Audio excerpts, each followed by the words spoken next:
آئی وی B T V کی طرف سے ڈاکٹر عرفان بیگ کا سلام قبول کیجیے۔ آج کی ہماری اس ویڈیو کا عنوان ہے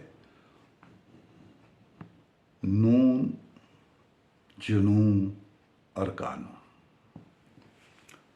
ملک میں جنون کی بھی باتیں ہیں، قانون کی بھی باتیں ہیں اور نون کی بھی باتیں ہیں۔ ہماری تاریخ میں پہلی مرتبہ نون 1958 میں سنا گیا جب فیروز خان نون پاکستان کے وزیر اعظم بنے۔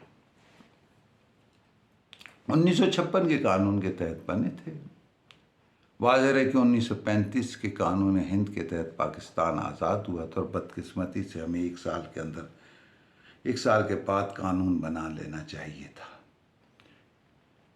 کیونکہ 18 جولائی 1947 کے قانون ہند آزادی ہند جو برطانوی پارلیمنٹ نے پاس کیا تھا، اس کے مطابق ہمیں ایک سال تک یہ قانون رکھنا تھا 1935 کا، اس کے بعد بنا لینا چاہیے تھا۔ بہرحال ہم نہیں بنا سکے اور 1956 تک، چونکہ 1935 کا قانون ہند تھا، لہٰذا ہم علامتی طور پر صحیح ہمارے بادشاہ اور ہماری ملکہ وغیرہ جو ہے وہ برطانیہ کے رہے۔ 1956 میں جب ہم نے قانون بنا لیا تو ہم آزاد ہو گئے، یعنی اب ہم علامتی طور پر بھی برطانیہ کے غلام، یا یہ کہہ لیجیے اس کی سلطنت کا حصہ نہیں تھے۔ یہ اور بات ہے کہ ہم آج کی طرح اس وقت بھی دوسرے ممالک کی طرح ایک باوقار انداز میں کامن ویلتھ یعنی دولت مشترکہ کا حصہ تھے، جو برطانیہ کی تمام نوآبادیاتی ممالک جو ہیں، اس کے جو سابق نوآبادیاتی ممالک جو ہیں ان پر مشتمل ہے۔ بہرحال فیروز خان نون اور ان کی بیگم وقار النساء نون، جو ایک مغربی خاتون تھی، انگلینڈ میں ان کی شادی ہوئی تھی ان سے اور پھر وہ مسلمان ہو گئے تھے، انہوں نے اور وہ فیروز خان نون نے گوادر کی جو علاقہ ہے، یہ سلطنت عمان کے پاس تھا، اسے خریدا اور پاکستان میں شامل کیا۔ یہ ان کا بہت بڑا کارنامہ ہے، اکتوبر 1958 سے ذرا پہلے۔ اس کے بعد فیروز خان نون محو ہو گئے، 1956 کا قانون منسوخ ہو گیا اور 1962 میں قانون آیا جو صدارتی آئین تھا ایوب خان کا، جسے پارلیمنٹ سے زیادہ ماہر قوانین نے بنایا تھا، جس کے لیے مشہور انقلابی عوامی شاعر حبیب جالم نے کہا تھا، اس دستور کو صبح بے نور کو میں نہیں مانتا، میں نہیں جانتا۔ ایوب خان کی حکومت آ گئی، جمہوریت رخصت ہو گئی، شعور کی کمی تھی یا اضافہ تھا یا جو کچھ بھی تھا۔ بہرحال اس دور میں چونکہ امن و امان بہتر رہا اور امریکہ سے زیادہ قربت کی وجہ سے، سیٹو سینٹو میں شامل ہو جانے کی وجہ سے کچھ عنایتیں تھیں، لیکن یہ تھا کہ وہ تعلق کافی حد تک باوقار تھا امریکہ کا اور پاکستان کا۔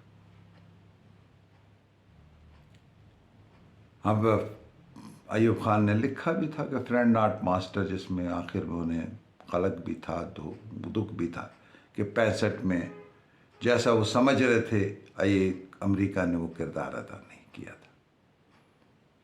بہرحال یہ پہلا دور جو ہے ایوب خان کا، وہ اس اعتبار سے اگرچہ کوئی قانوناً اور پارلیمنٹ کے طور پر تو شاید بہتر نہ ہو، کیونکہ اس دور کے پارلیمنٹیرین جن کو میں نوجوانی میں ملا، ان سے انٹرویو وغیرہ کی،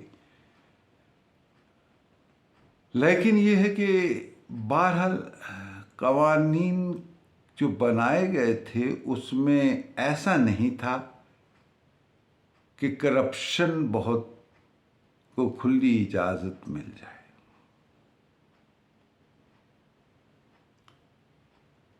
اگرچہ ایوب خان کی مخالفت ان کے بھائی سردار بہادر خان بھی کرتے رہے، اور جاتے وقت یہ تک کہہ دیا تھا اسمبلی سے کہ ہر شاخ پہ الو بیٹھا ہے، انجام گلستاں کیا ہوگا۔ اسی دور میں محسن بھوپالی نے یہ بھی کہہ دیا تھا کہ منزل انہیں ملی جو شریک سفر نہ تھے۔ یہ دور بڑا، اگرچہ ایک ٹرن آ گیا تھا کہ جمہوریت نہیں رہی تھی، حقیقی جمہوریت، بنیادی جمہوریت آ گئی تھی، لیکن اس میں بہت اہم شخصیت اور معاشرہ کا وقار، معاشرے کا معیار بہت بلند تھا۔ کہیں مولانا مودودی ہیں، کہیں غفار خان ہیں، ولی خان ہیں، عطا اللہ مینگر، خیر بخش مانی، اکبر خان بگٹی، اور قیوم خان ہیں۔ پھر اس کے بعد کے عہد میں ذوالفقار علی بھٹو ہیں، اگرچہ وہ اسی وقت بطور وزیر خارجہ آ گئے تھے، اور چائنا سے تعلقات جو 1962 میں بھارت اور چائنا کی جنگ کے بعد استوار ہوئے تھے ان کو انہوں نے فروغ دیا تھا۔ دوسری طرف کہیں فیض ہیں، کہیں احمد ندیم قاسمی ہیں، کہیں حبیب چالب ہیں، سعادت منٹو ہیں۔ اس کے بعد جو ہے پھر جب ہم آتے ہیں تو کوئی اپنی گائیکی کی وجہ سے ملکہ ترنم کہلاتی ہیں نور جہاں، کوئی غزل گائیکی میں شہنشاہ غزل مہندی حسن بن جاتے، شمیم آرا اور نیر سلطانہ ایسی جذباتی اور اداکاری کرتی ہیں اور انسانی جذبات کی طرح ترجمانی کرتی ہیں کہ ملکہ جذبات کہلاتی ہیں۔ چلتا ہے، وقت آگے بڑھتا ہے، نون کو بھول کر کچھ جنون اور کچھ قانون کی باتیں ہیں، آگے بڑھتے ہیں تو ایک فلم آتی ہے صاحب، انصاف اور قانون۔ اس میں ہمارے محمد علی صاحب کو کسی قتل کے شبہ میں الزام ان پر ثابت کر دیا جاتا ہے اور 14 سال کی سزا ہو جاتی ہے۔ 14 سال بعد جب آزاد ہوتے ہیں پتہ چلتا ہے کہ عدالت اس کو تسلیم کرتی ہے کہ انہیں تو جو سزا ملی وہ غلط تھی، مجرم تو کوئی اور تھا۔ پھر جو وہ صاحب جذباتی انداز میں جن لوگوں نے انصاف قانون دیا، جو کہتے ہیں کہ جج صاحب میری زندگی کے، میری جوانی کے 14 سال مجھے واپس کر دو۔ آج کچھ ایسی پوزیشن ہے لیکن بول نہیں رہا ہے پاکستان کہ میری قیام کے بعد کے جو 45 سال ہیں وہ مجھے واپس کر دو۔ ان 45 سالوں میں 1973 کا آئین بنا۔ اس آئین میں وہی پارلیمنٹ، وہی مقننہ، کیونکہ قانون تو مقننہ بناتی ہے نا۔ 1985 کی اسمبلی نے جو قوانین میں ترامیم کی تھیں اور جو جب تک چلتی رہی، وہی مقننہ اسی قانون کے ہاتھ قتل ہوتی، اٹھتی بیٹھتی رہی، اور پھر کہیں جا کر کے بڑی مدت کے بعد 2008 کے بعد کہیں جا کر کے اس صورت سے جاں خلاصی ہوئی۔ اس کے بعد جو صورت بنی ہے وہ یہ ہے کہ بدقسمتی یہ ہے کہ جس دور کو آمرانہ کہا گیا، انکار نہیں کیا جا سکتا کہ تمام بڑے پیداواری منصوبے اسی حد میں ہوئے، چاہے وہ ڈیم تھے، چاہے پل تھے، چاہے ہماری ایکسپورٹ تھی۔ پاکستان کپاس میں دنیا کا بڑا ملک تھا، شاید دوسرے نمبر پہ تھا جب تک مشرقی پاکستان ہمارے پاس تھا۔ پٹسن میں ہم دنیا کے 75% پر۔ ہم نے بہت آگے سوچا تھا۔ جس زمانے میں پاک بر صغیر میں آج کا بنگلہ دیش اور اس وقت بھارت وغیرہ دوسرے اس میں ٹرینیں کوئلے سے چل رہی تھیں ہمارے ہاں لاہور سے سمرسٹا تک اور ادھر تک جو ہے وہ الیکٹرک ٹرین چلا دی گئی تھی.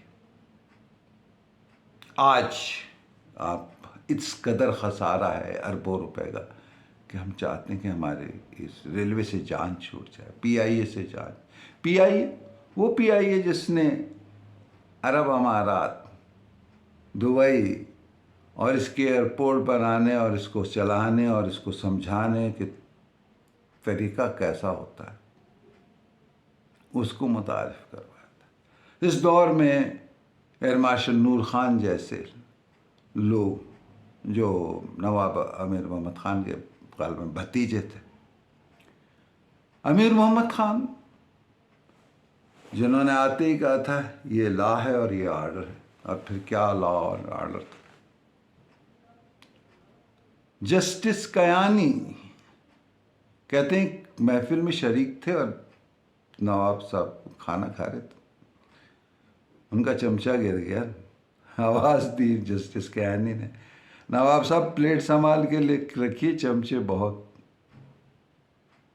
جب یہ آئے تھے تو حلف کے بعد کیانی, جسٹس کیانی نے کہا کہ ابھی تک قوم نے بہت سے سبز باغ دیکھیں, اب کالا باغ دیکھیں. اور حقیقت ہے کہ بہت سے سبز باغ دیکھنے کے بعد کالا باغ بہت اچھا تھا. آج مقننہ نے قوانین بنا لی. میں تو نہیں کہوں گا کہ قانون کا احترام نے ہمیں سکھایا ہے, چاہے غلط ہے چاہے صحیح ہے, کیونکہ قانون غلط ہو سکتا ہے, ہوتا رہا ہے. اس نے زہر کا پیالہ پی لیا تھا باوجود اس کے کہ اس کے شاگرد نے کہا تھا کہ بھاگ جاؤ رات کو آگے. اس نے کہا نہیں, میں قانون کا احترام کروں. ہمارے تحریک خلافت کے عظیم قائد مولانا محمد علی جوہر نے جب ان پہ مقدمہ چل رہا تھا, جج نے کہا تھا کہ آج سے 1900 سال پہلے یروشلم میں آپ کی طرح ایک شخص جج کی کرسی پر, منصب کی کرسی پر بیٹھا تھا, اور اس نے اس وقت کے قانون کے تحت تمہارے عقیدے کے مطابق حضرت عیسیٰ علیہ السلام کو صلیب پر لٹکانے کی سزا دے دی تھی. لیکن وقت نے ثابت کیا تھا کہ وہ قانون غلط تھا. مقننہ پر سب سے زیادہ ذمہ داری ہے. آج مقننہ قوانین بنا رہی, کل تک جو قوانین تھے وہ غلط تھے یا آج غلط تھے. انتظامیہ اس کو نافذ کرتی ہے اور عدلیہ اس کے مطابق فیصلہ کرتی ہے. تفتیش, کیس بنانا, یہ ان کا کام ہے. دیکھنا ہے کہ ہم تاریخ سے سیکھتے ہیں, ورنہ تاریخ میں قانون اور انصاف یا انصاف اور قانون, پاکستان میں نون اور جنون, اور مجھے نامعلوم کیوں انصاف اور قانون فلم میں محمد علی دہاڑتا گرجتا روتا بلبلاتا جذبات میں پوچھتا ہے کہ میری زندگی, جج صاحب میری زندگی کے 14 سال مجھے واپس کر دو. سنیں, ذرا غور سے سنیں, کہ پاکستان یہ تو نہیں کہہ رہا کہ میری آزادی کے 75 سالوں میں سے میری زندگی کے 45 سال مجھے واپس کر دیں. آج اس ویڈیو کے ساتھ اجازت دیجیے, آئندہ انشاءاللہ کسی موضوع کے ساتھ حاصل ہوں گے. شکریہ.